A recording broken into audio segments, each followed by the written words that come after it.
Hello दोस्तों। देखिए, अब पहले हमने आपको शब्द के बारे में बताया कि शब्द कितने प्रकार के होते हैं और अलग अलग तरह से मैंने आपको बता चुका हूँ कि अर्थ के आधार पर शब्द के कितने भेद हैं, इतिहास के आधार पर शब्द के कितने भेद हैं, उत्पत्ति के आधार पर कितने भेद हैं, रचना के आधार पर कितने भेद हैं और विकार के आधार पर शब्द के कितने भेद होते हैं। ये मैं आपको डिटेल्स में आज पढ़ाने वाला हूँ। केवल मैंने आपसे पहली वाली वीडियो में आपको प्रकार बता दिए थे, लेकिन डिटेल्स में बताने के लिए मैंने कह दिया था। इसलिए आज चलते हैं, हम केवल दो प्रकार लेंगे, अर्थ के आधार पर शब्द के भेद और उत्पत्ति और रचना के आधार पर शब्द के भेद। तो पहले चलते हैं अर्थ के आधार पर शब्द के भेद।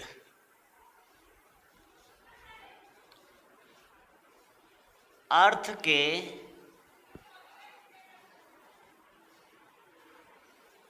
आधार पर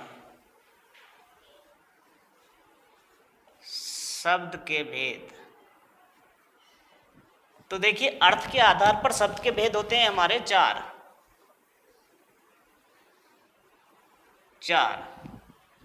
कौन कौन से होते हैं? नंबर एक है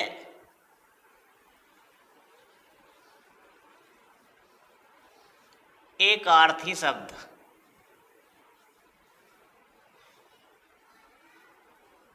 और नंबर दो है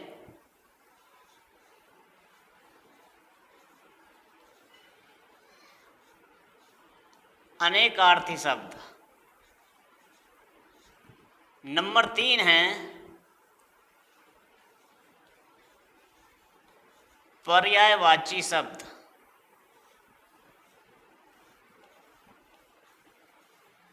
और नंबर चार होता है विलोम या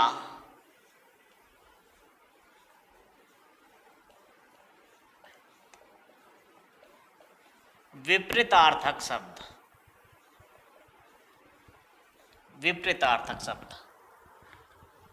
तो देखिए, बात करते हैं अनेकार्थी शब्द। तो एकार्थी शब्द में और अनेकार्थी शब्द में क्या अंतर होता है? एकार्थी शब्द वह शब्द होते हैं जिनका केवल एक ही अर्थ निकलता है, दो या तीन अर्थ उनके नहीं निकलते, वो हमारे एकार्थी शब्द कहलाते हैं। जैसे जितनी भी हमारी संज्ञाएं होती हैं वो एकार्थी शब्द में आती हैं। जैसे पानी, राजा,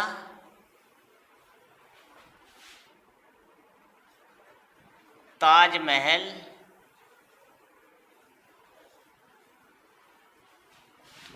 मोहन, घर,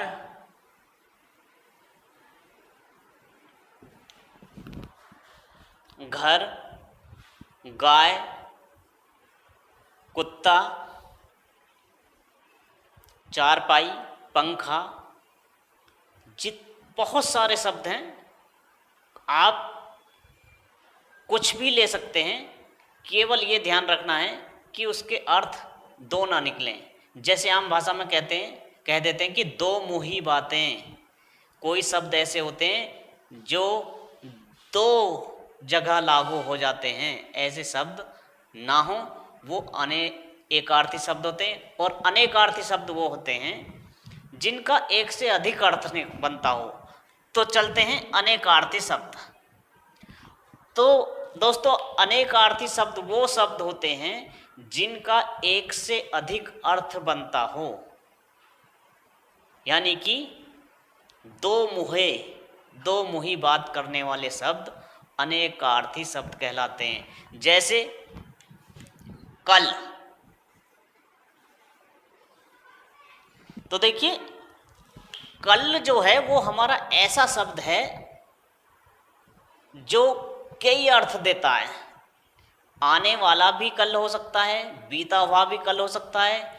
कल कल की हवा में आवाज भी आती है, तो हवा के बहाव को भी कल कह सकते हैं, नदी के बहाव को भी कल कह सकते हैं, और मशीनरी के पुर्जों को भी कल कहते हैं, कल पुर्जे।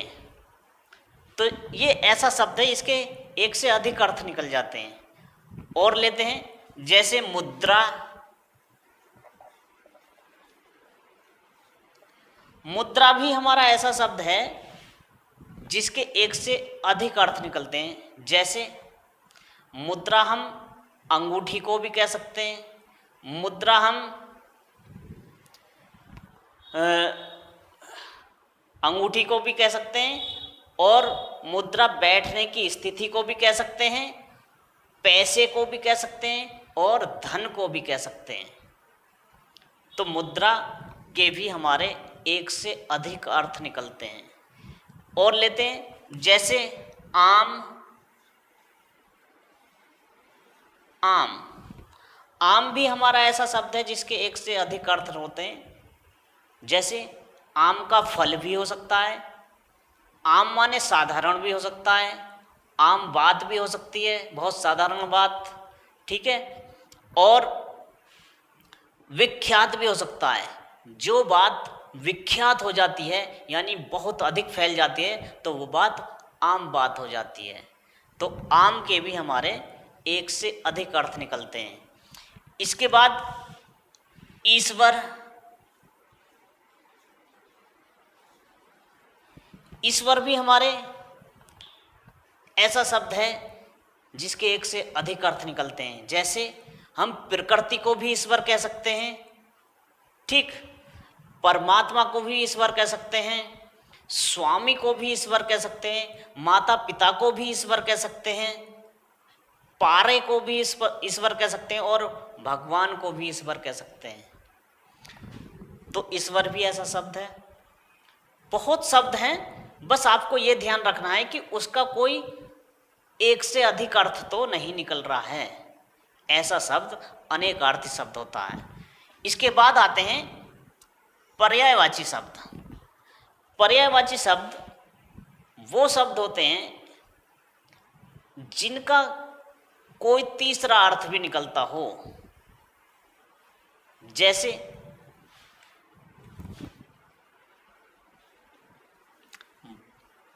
पृथ्वी।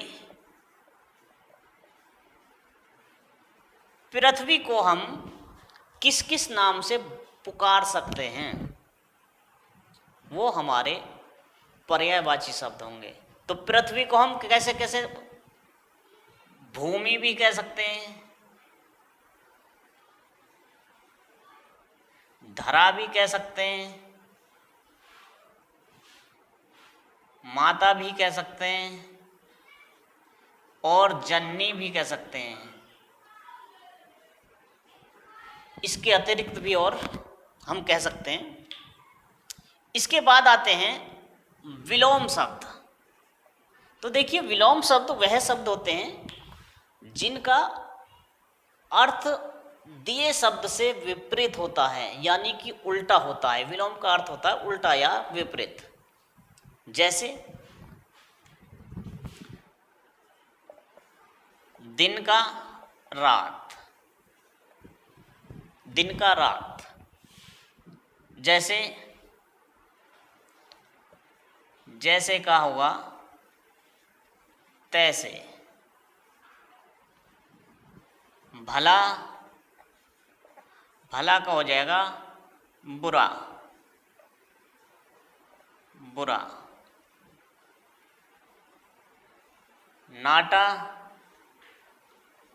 लंबा। तो विलोम शब्द भी ऐसी कोई कठिन चीज़ नहीं है। लेकिन मैं आपको एक चीज़ बता दूं कि यदि आपने मेरा चैनल सब्सक्राइब किया हुआ है, तो आज एक मैं आपको बहुत महत्वपूर्ण बात बता रहा हूँ। 1 मिनट की बात है, वीडियो को बीच में रोक करके, कि ना तो आपको पर्यायवाची शब्द याद करने की आवश्यकता होती है, ना ही विलोम शब्द याद करने की आवश्यकता होती है, ना ही तद्भव और तत्सम शब्द याद करने की आवश्यकता होती है, और ना ही आपको शब्द और अर्थ याद करने की आवश्यकता होती है। इनके केवल नियम होते हैं। अगर वो नियम आप जान जाएं तो दुनिया की कोई सी भी किताब के आप ये सभी चीज़ें उंगलियों पर बता सकते हैं कि किसका विलोम शब्द क्या है, किसका पर्यायवाची शब्द क्या है, किसका तत्सम शब्द क्या है, किसका तद्भव शब्द क्या है। ये सब अपने आप याद हो जाते हैं, केवल उनका नियम आपको पता होना चाहिए। मैंने अपनी एक वीडियो में ऐसी एक बात बताई भी है, एक नियम बताया भी है, जिसके द्वारा लाखों से भी अधिक क्वेश्चन मैंने एक ही मिनट के अंदर याद करा दिए हैं। अब आप अंदाज़ा लगा सकते हैं कि लाखों क्या, किसी भी किताब का कोई भी क्वेश्चन हो, कहीं से भी दिया हुआ क्वेश्चन हो, उस नियम के पता लगते ही आप एकदम बता दोगे कि इसका आंसर ये है, तो याद करने की आवश्यकता ही नहीं पड़ती। तो ऐसे नियम हमको पता होने चाहिए। इसलिए मैं आपको सजेशन दे रहा हूँ कि आप चैनल को सब्सक्राइब कर लें। अगर आपको अच्छे मार्क टीजीटी में, पीजीटी में या किसी भी अन्य यूपीएससी में या किसी भी ऐसे पेपर में अच्छे मार्क्स लाने हैं जिसमें आपको हिंदी अनिवार्य रूप से आती है, आप एक भी क्वेश्चन गलत करके नहीं आएंगे। तो आइए चलते हैं हम अपने मेन टॉपिक पर आगे चलते हैं। नंबर बी,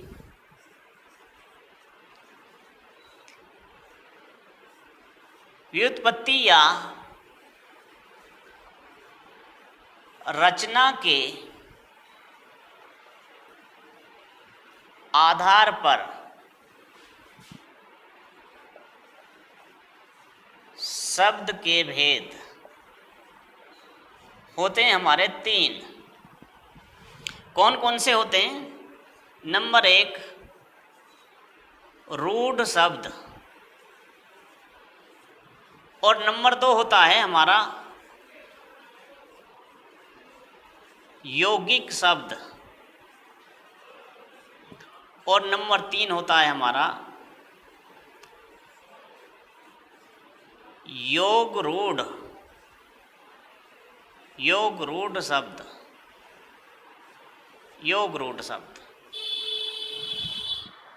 तो चलिए रूढ़ शब्द देखते हैं कि रूढ़ शब्द क्या होते हैं। देखिए, रूढ़ शब्द ऐसे शब्द होते हैं जिनके हम दो टुकड़े करने पर दोनों टुकड़ों में से किसी का भी अर्थ ना बने। यानी कि दो टुकड़े हुए और पहले का भी अर्थ कोई नहीं निकलता और दूसरे का भी कोई अर्थ नहीं निकलता। ऐसे शब्द हमारे रूढ़ शब्द होते हैं। जैसे एग्जाम्पल लेते हैं, जैसे हमारा है घी। अब घी के यदि हम टुकड़े कर दें तो ना तो घ का अर्थ रहने का और ना ही ई का अर्थ रहने का, किसी का भी कोई अर्थ नहीं रहेगा। तो ऐसे शब्द हमारे क्या होते हैं? रूढ़ शब्द। जैसे नदी के भी अगर हम टुकड़े करते हैं, एक न और एक दी, तो इसका भी कोई अर्थ नहीं बनेगा किसी भी टुकड़े का। जैसे गंगा का भी कोई अर्थ नहीं बनेगा। गाय का भी हमारा कोई अर्थ नहीं बनेगा। शब्द का भी हमारा कोई अर्थ नहीं बनता। ठीक है जी। अब आपको ये समझ आ गया होगा कि रूढ़ शब्द ऐसे शब्द होते हैं जिनके दो टुकड़े करने पर किसी भी टुकड़े का अर्थ ना निकले। चलिए आगे चलते हैं। यौगिक शब्द तो यौगिक शब्द किन्हें कहते हैं? यौगिक शब्द वो शब्द होते हैं जिनके दो टुकड़े करने पर किसी भी एक टुकड़े का या दोनों टुकड़ों का अर्थ बन जाए, कोई अर्थ निकले। जैसे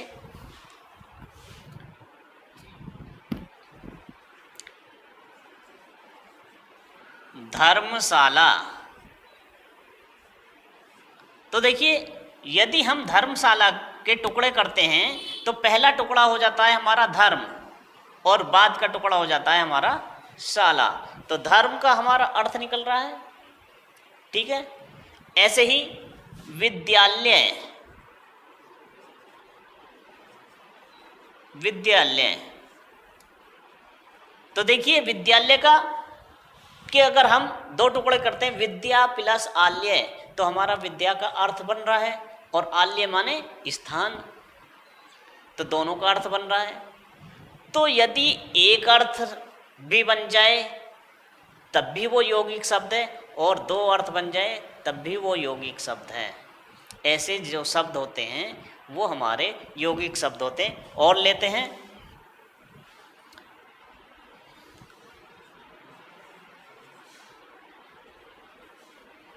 रिक्शे वाला। तो देखिए, रिक्शा, रिक्शा हमारा अर्थपूर्ण शब्द है, ठीक है। चले आगे, आगे चलते हैं। योग रूढ़ शब्द। तो योग रूढ़ शब्द किन्हें कहते हैं? योग रूढ़ शब्द वह शब्द होते हैं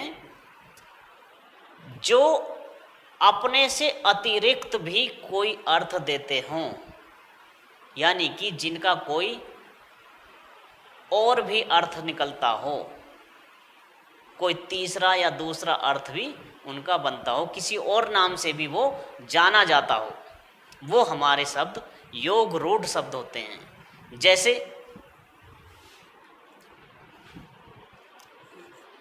पंकज। अब पंकज को हम क्या क्या कह सकते हैं?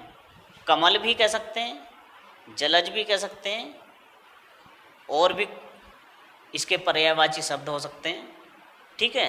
तो ऐसे शब्द जिसका कोई अन्य अर्थ भी बनता हो, कोई अन्य नाम से भी वह शब्द जाना जाता हो, ऐसे शब्द हमारे क्या होते हैं? योग रूढ़ शब्द होते हैं। जैसे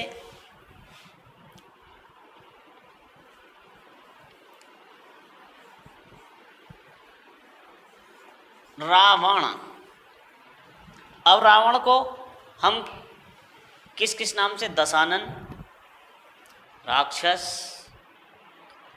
ठीक है, लंकेश, लंकापति, ठीक। इस तरह के जो शब्द अपने से अतिरिक्त भी अर्थ देता हो, कोई और शब्द भी उससे बनता हो, उससे रिलेटेड हो, वो हमारे शब्द योग रूढ़ शब्द कहलाते हैं। जैसे और लेते हैं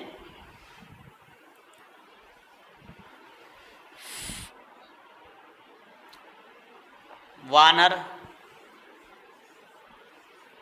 वानर, अब देखिए, वानर का को हम क्या क्या कह सकते हैं? बंदर भी कह सकते हैं, ठीक है। और वानर को और क्या कह सकते हैं? शाखापति भी कह सकते हैं, ठीक है। तो इसका मतलब हम समझ गए कि रूढ़ शब्द वो शब्द हैं जिनके टुकड़े होने पर कोई अर्थ ना निकले किसी भी टुकड़े का। यौगिक शब्द वो शब्द हैं जिनके टुकड़े करने पर कोई एक या एक से अधिक अर्थ उस टुकड़े का बन जाए। और योग रूढ़ शब्द वो शब्द होते हैं जिसका अन्य नाम भी होता हो, अन्य किसी नाम से भी वो जाने जाते हों, ठीक है। तो दोस्तों, यदि आपको, देखिए, हमारी वीडियो आने में बेशक लेट हो जाती हो, लेकिन आपको ज्ञान उस तरह का दे करके जाएगी और बहुत ही अच्छा, जिससे कि आपको ज़्यादा कुछ पढ़ने की आवश्यकता नहीं होती है, केवल योजना ही हमें सफल बनाती है। यदि कोई युद्ध लड़ने से पहले योजना नहीं तैयार की जाती, बगैर योजना के युद्ध में उतर जाते हैं, तो वो युद्ध हम हार जाते हैं। इसलिए कहाँ, कितनी, कैसे कैसे हमें फील्डिंग लगानी है, कैसे कैसे हमें युद्ध को लड़ना है, सबसे पहले हमारी योजना ही कामयाब होनी चाहिए। इसलिए आप ऐसे चैनल को सब्सक्राइब करें जो आपको बहुत अच्छा ज्ञान देता हो। और ये मेरा आपसे वादा है, कोई भी चीज़ आपको याद करने की आवश्यकता नहीं होगी, चाहे वो हिंदी ग्रामर हो और चाहे वो